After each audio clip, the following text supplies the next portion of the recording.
dấu xì lên lờ dấu xì lên Hatchung nung ijakai neipan lunggil tahin piuve Aloupi ngeijin akidang ngeije Haleluija amen Haleluija Lhagaova ka namdei lhente Thingle louna THILSEM jousen Jongna heuve kisu thengun Lhagaova ka khum nadin Lhagaova kisu thengun kamai Aloupi namu na piuve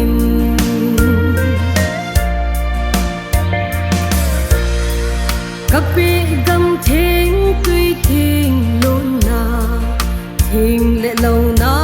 lim dam xinh xinh Nôi là gần hình du là vào tè Tình in tim này lệ gâu man lùn agom Cặp hát thầy na thình hang số đâm xinh xinh Na pu na quang kapi na gam ahin Lhagaova ka namdei lhente Thingle louna THILSEM jousen Jongna heuve kisu thengun Lhagaova ka khum nadin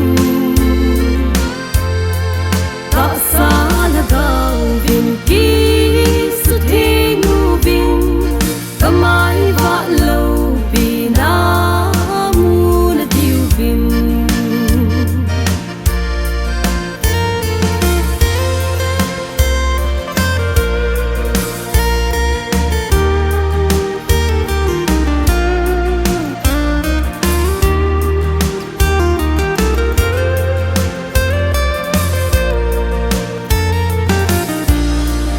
Aloupi ngeije o